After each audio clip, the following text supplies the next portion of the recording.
What is up, bros? Me, Josh here, and in today's video, I'm going to start a new series called Ship of the Week, where I pick a ship each week that I'm really having fun playing. I'm going to kind of go over the build, how I play it, show some game film, and try to help you guys out and try to show you a ship that can actually be a lot of fun. This week's, for the first week, is the Minotaur. This is the newest ship I've gotten. This is the newest tier 10 I've gotten, and it has been a blast. This thing is an absolute beast. I love the Neptune. I basically love this line. If you haven't played the Royal Navy line, if you can tell, I'm still a little bit sick, so I apologize if I sniffle a little bit during this and whatnot. I'm still fighting a cold, so Michigan winters are the best, if you've ever wondered. But back to the ship, enough about me. If you have played the Royal Navy cruisers at all, a lot of people say that the line gets pretty decent at the Leander, the tier 6. For me, I honestly didn't like the Leander too much, and I really liked it at the Fiji. At the Fiji and up, I think this line is amazing. It's so much fun. It's a blast. It's unique. It's different. There's no HE, but it has insanely good AP, and it's just a really fun ship to play. Right now, let's jump into the game a little bit. And the Minotaur, the tier 10, I love the Neptune at tier 9, and the Minotaur is basically the same thing, just better. It really is, just better at, I set this thing up and I'll go at the end of the video on my setup. I go full AA, and this thing is an absolute beast if there are CVs in here. They talk about USN cruisers and German cruisers having awesome AA. The Royal Navy cruisers have amazing AA. Really good. So here we are, we're pushing B. The Des Moines, this is super aggressive. This ship can't really take a beating. Anything like 203s will just poop on it, basically. And RRPR Shimakaze, he saw the Des Moines. I'm surprised he didn't slow down a little bit, but hey, he's going to bait him out. So, as you can see, somebody in our division chat, he goes, rip Shimakaze. First one dead, pretty rough. We're going to kind of post up here. In my division, I have a Kurfürst, a Des Moines, and me. So, I'm popping sonar, I'm popping smoke, and I'm going to take a little bit of a beating here. But it's really okay. He only has a little bit left on his radar, and our Des Moines is going to have his full radar as well. So this, I think this is going to end up working out for us. He pops radar right there. And just watch like how fast, like full pens on this, 2K. Another 1500. I mean, the AP on these ships are so freaking good, and the fire rate is so fast that the ship it's just so different and so fun to play. Now, we're going to focus on the DD. He's kind of the main thing, and I think their Des Moines gets pretty aggressive here. I mean, just the rate of fire is just insane, and especially if you do get this first blood. If you do ever get a CV in your game, just expect to do just massive plane kills. I mean, the AA is absolutely insane. So, down we go. We lost to Shima. We traded for an Akazuki and a Des Moines, so I'll take that trade any day of the week. And especially getting a Des Moines. The Des Moines is basically the kryptonite to a Minotaur. It really is. Its AP shells can almost Citadel at a kind of any angle. Not any angle, but really a lot of angles that you didn't think you would Citadel the Minotaur at, because the armor is just so light. These things are super light cruisers, and trying to help our Des Moines. I think he gets picked on a little bit this game, but trying to move up. I don't really like how our team went this game. We went kind of B and C cap, and I think C cap is one of the worst caps, if not the worst cap on this map. I like A cap a lot more. C cap can just be very slow, but it's very slow for whichever team doesn't get there first. One destroyer can really hold down C cap a lot, so we know there's like a Zhao on the other side, as you can see, kind of tucked away right here. In this little corner, there's a Neptune, there's a DD, I think there's a Fletcher. Is it a Fletcher? Yeah, Fletcher. And the Zhao is right there, so we're trying to kind of take it slow, and I'm going to push in, and there's the Zhao right there. So he went all the way around, but we're going to make pretty quick work of him. He ends up picking on our Des Moines a little bit. I was actually really nervous right here because of how, like, the Hindenburg and the Zhao, they will just shred this Minotaur. But I will also shred a Zhao that is broadside at 3.5 kilometers because the ship is absolutely disgustingly good. And look how fast. I mean, a full life. There's me and a Des Moines shooting at it, but a full life Zhao just absolutely annihilated. And of course, you gotta watch out. He didn't shoot for a while, so usually if a ship doesn't shoot for a little while, it means one thing, and he launched torps. So I'm just going to back up a little bit. The Neptune's in the smoke, so I got to watch out for that. And the Hindenburg is off to our left. So we have to be really careful because a Hindenburg will just absolutely shred a Minotaur. Basically anything will shred a Minotaur. And I don't think there's anything more satisfying than absolutely like popping a Minotaur or popping a Royal Navy cruiser, because it happens so frequently. Yeah, like I said, if you're in a battleship or if you're in like a 203 cruiser, something with massive, like a Zhao or a Hindenburg or a Des Moines, they're gonna do absolutely buku damage against the broadside Royal Navy cruiser, and there's not much you can really do. You can't really angle it. You're just gonna take full pen damage almost all the time. But same thing, we can do a ton of damage to them when they're broadside, so we're gonna try to do it. We're already up to 33k, which is pretty good. We took a really aggressive stance on this cap, and just with this rate of fire, even though you have like, you know, really small caliber shells, it just does good, like decent little alpha damage. And you always have to be really careful. I see that battleship potentially eyeing me, so he can kind of pop me. So I'm kind of being really careful, popping smoke as much as you can, using the cover. They're just gonna keep helping out the on the Hindenburg and on the other battleship as well, and just kind of pump out as much damage as possible. You have like a 3.5 second reload, just a 3 second reload, and like right there, one shell, just absolute citadel, just nothing, not much you can do. But you have an insane reload time, so just use it. You know, just absolutely use it on whatever. Like even something that's angled in, you just go for the superstructure, and you're just gonna get a ton of damage. Like this ship is so much fun. Wargaming started to put in like a lot of different ships. We saw it kind of with the Scharnhorst, and we saw it with like the German line with having the turtleback armor, and you know, a lot of other ships that are just different. And I'm really enjoying that. Like look at that, that's disgusting. 5k, 6k salvos, you know, in the superstructure every 3 seconds. A Minotaur, a Neptune, even an Edinburgh, a Fiji that aren't dealt with are going to be a massive problem. But I got kind of, I guess, kind of scared in the situation. Their whole like area, or the whole team is off in that one side. So I'm just going to bail and try to reset, because I am in no, you know, if I'm in a Des Moines, maybe I could push, you know, be a bit more aggressive because I have some armor. With a Minotaur, you really have to pick your fights, and you really have to be aware of where you are, because if I push into a Zhao, if I push into, you know, a Neptune, a battleship, any battleship, I'm gonna have a bad time. So I figured it was best to run. Also, these ships have insane heals. Like if you take a torp and take all flood damage, you're gonna get almost all that back. This line is just, it's insane. It's a lot of fun. I definitely recommend this line, and I'm having a blast playing this ship, just because of how much potential damage. I mean, we're already up to 62k. We had a bit of a slow point in this game. I mean, like right there, you can kind of see. I mean, I think that was an overpen. That might have been a full pen. But the Zhao, let's just see like the damage, the DPS basically right here. Now I'm gonna hit about 1,000 every salvo. And he's going to drop a 3k salvo there, but just the rate of fire is so much more.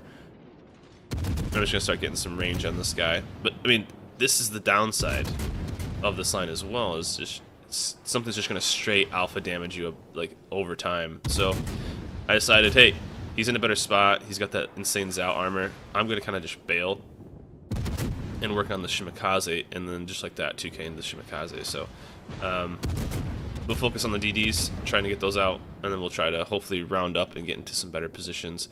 Because if I just kind of go hit for hit with the Zhao, it's just gonna, over time, it's just gonna be a pain, you know. I'm just too fragile of a ship, basically. So right now our Yugumo's pushing in. He gets absolutely shredded. Our DDs really didn't play super good this game. I mean, it started off pretty poorly for that Shimakaze that went mid, but I mean, just like that.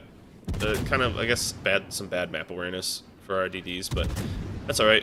We ended up kind of holding down this whole side. They have to push in to BCAP, where there's a lot of ships kind of angled. So yeah, if you've ever really played Shatter that much, you know how important it is to kind of take over BCAP and then have them kind of push in.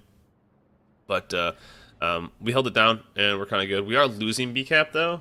We had our whole group kind of at CCAP. As you can see, we have 2 guys out on the 10 line, which is a real bummer. and we have two guys kind of hanging down by 6. The 6 line right there, about G6. So they're holding it down, which is good. They're getting crossfire shots in, and they work down the Zhao, and then we're gonna start working on this Bismarck as well. So we're doing okay right now. Their whole team's kind of spread out, so this game gets a little bit boring, but we get a lot more damage in with whatever we have 9 minutes left. So pretty decent amount of damage. Broadside battleships are the best because we can just farm a ton of damage off of them. I'm trying to figure out like where the best place to go. They're bailing on. He's doing a push into the rest of our 2 guys out the bottom, and I'm trying to figure out what's going on. I wasn't sure if this guy was going to keep pushing through, but he ended up doing it. And so when you're playing these ships, kind of place out. We're up to 80k damage already. I forgot we got that 20k pretty quick. When you're playing these ships, 1, smoke is your friend, and 2, land is your friend. You know, you can't really like focus on stealth firing with these because the arc is pretty high. If you've ever played like USN destroyers, it's pretty similar to that, and this is always a good sight to see a battleship kind of sailing about 7k. So we'll just aim for the superstructure and just have a good time, slowly chunk them down. I mean, it's like the rate of fire is just so nuts, and then on top of that, if you get into a really good position of like the middle of the map where an enemy CV has to fly over you, you will absolutely shut them down. So right there, I mean, we chunked down 20k on that guy alone, I think. Pretty damn close, and we're just gonna keep going, especially when he keeps turning more broadside. The salvos just get pretty sickening. You know, when you're farther away, aim for the superstructure, but you can start aiming lower as he gets closer and really start getting that full pen damage of, you know, 3k salvos, 4k salvos. I mean, right there, I mean, in 5 seconds, 6 seconds, that was almost 7k. So pretty disgusting, up to over 110k already. And so when you're playing this, like I was saying just before that, really smoke and cover are your friends. You know, you almost have to play this like in Atlanta, if you've ever played in Atlanta, where just imagine if you are spotted, you're gonna die. So kind of you set up, you smoke, you fire from that, and you gotta be really careful now. People are getting really good at firing into the smokes, so be very careful. Kind of keep moving, maybe back and forth a little bit, and be, you know, very aware of people's skill increasing for shooting in smoke. I've noticed that a lot more in ranked as well. But really, smoke, hang there, get an idea of how long your smoke lasts, and then once your smoke starts to get kind of old, then move to a spot where maybe you have some more cover. Go dark, so going undetected, and then maybe wait for your smoke, because the cooldown isn't too far off, especially if you use Superintendent. I think you get 4 smokes, so it's like 30 seconds right now. I gotta wait like 20 some seconds, so just use some cover and then kind of kill the time until you can maybe set up for the next smoke. One thing is you gotta make sure you have something spotting for you, so there's something to worry about. We hit 2. I love hitting the single torps. It's awesome. We hit 2 of them on that turret, so that was pretty sweet. And the Minotaur. So we have 2 Minotaurs over here. That's so gross. But there, we're up to almost 147k almost. I'm gonna round up that 1 damage. And really, like this ship is just a blast. It is a problem to deal with. It's such like a high risk, high reward ship, and I think that's why I think it's so much fun. Because really, you know, you get into these kind of aggressive situations and pump out a ton of damage, and then you run, and then you set up again, pump out a ton of damage, then you run, and then if nothing's gonna do anything, and you know, kind of just sit around, you're kind of in a weird spot. Or if you overextend and get radared, it's a bad time. So this is kind of what I was saying, the long range. I mean, still like 1,000 damage on a salvo at an angled away Montana at almost max range. Whenever I'll show you guys my modules once this game basically finishes up, which is almost just a couple minutes. We have 900 and some points, and really it's basically almost over. I don't go with the module to extend the range because, I mean, the arc is pretty gnarly. You know, you're looking at, like I said, the USN destroyer lines and level of arc, so it's kind of tough. It's not unmanageable by any means, but you're not going to be doing your max. You know, you don't need to be shooting 17 kilometers with this thing. If you do, it's going to be very, very hard to hit anything at 17 kilometers, 16 kilometers. It's going to be pretty freaking tough. So I go with a full AA build, and so we're going to get going to just a couple more ticks, and we will bounce back to the port, and I will show you my captain setup, and I will show you the modules as well. But let's show you the modules, show you the captain skills, guys. I'll show you how I spec out the Minotaur. So here we are back in port, guys, and these are the modules I run on the Minotaur. Like I said, this ship is such a blast, man. I love playing this ship, and if you guys haven't, you really, really should play this line. It can be a bit frustrating at kind of the tier 5 and under, but get to that tier 6 Leander and start having some fun. So I run full AA. As you can see, that bar is cranked all the way to 100. This thing is an absolute beast. I'll show you how insane it is. Basically, at 7.2 kilometers, and I think I'm not running a certain skill. Yeah, I actually don't have AFT for this build. I switched AFT for manual fire. It's basically one or the other because I'm not giving up Concealment Expert. So I don't even have advanced firing training on this, and so I would rather take Extra Smoke and BFT. So it could be even farther away, but at 7.2 kilometers, you are an absolute no-fly zone with the manual fire control. This thing is an absolute beast when it comes to shooting planes. So for the modules, I do stuff that is going to help it out. Main Armament 1 is the first module I use. So this one, you know, you could switch it out for like the accuracy, or I don't really like the smoke generator. So AA mod, I think it's very easy. 20% extra range. That is awesome. 2 thumbs up. Now this one. Now main bat, people could see like shoot faster. I'm good. Extra range. I'm good. You don't need to shoot farther with the Minotaur. You're not going to be tagging anything at 17 kilometers. So I again increased the AA damage 25%. Awesome, awesome, awesome. Right here, damage control system mod 1. I just don't want to be on fire or flooding, so I think that's an easy pick right there. Steering gears, I want to avoid as many torpedoes. These things are relatively agile, so they can get around, so any little bit helps. And then Concealment Expert right here is pretty easy. I don't want to be shot at all. Concealment can get down to 8.9, so it's really, really good.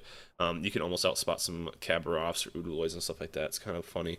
But you want to be as stealthy as possible, so that's why when looking at my captain's loadout, I don't have AFT because, one, I'd have to give up manual fire, or I'd have to give up Concealment Expert, and I'm not willing to give those up. So it may look weird.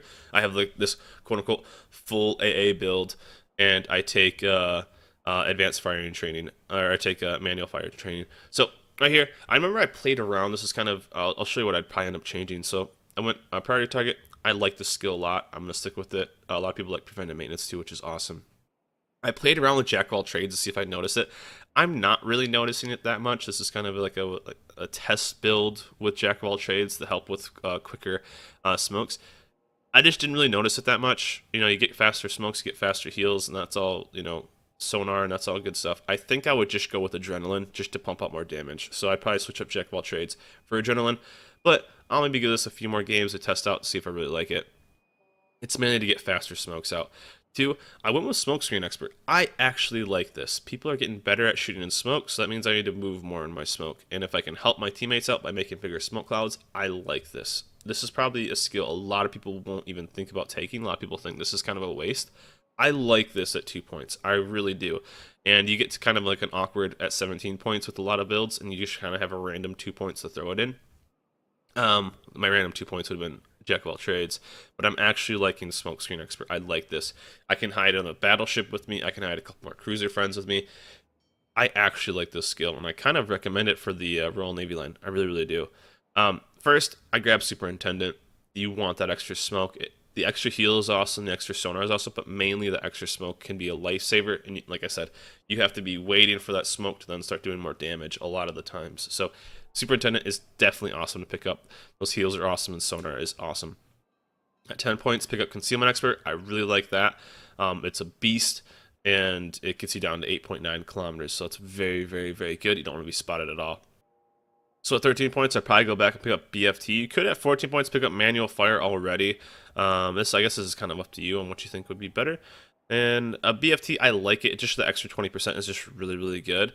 And then Manual Fire at 17 points. At this point, at a tier 10, you're probably going to have a pretty high level captain anyway. Probably a 15, 16, 17 point captain. So this will probably be within reach with how many flags there are to get XP and all kinds of events and stuff. So at this point, at a Minotaur, you'll probably have that. So I'd pick up both of those. And then at 19 points, I'm trying Jack of all trades to see 5% is just so low. So I was trying it for the extra smoke or the faster smokes and sonar and heals. But Adrenaline Rush is definitely going to be an awesome choice. I think Adrenaline Rush is viable on almost every ship. CVs, I think it's harder to take, but still, Adrenaline Rush is just amazing. It helps with AA and it helps with main bat, so definitely awesome. But guys, that is my ship of the week, the Minotaur, my newest tier 10. We added a lot of them. I think we have like all but like 4 tier 10s now, so we play this game too much. Just kidding. And yeah, this ship is a blast. Play the line, enjoy the line. Just be aware that if you're spotted, things are shooting at you, and if things are shooting at you, you're gonna die. Because it's a Royal Navy line, and they can't take a beating at all. Luckily, you do have heals, though. But that's it for me, guys. Hope you enjoyed this video. Hope you like this video. Hope you like this series. Remember to like and subscribe, and I'll see you guys next time.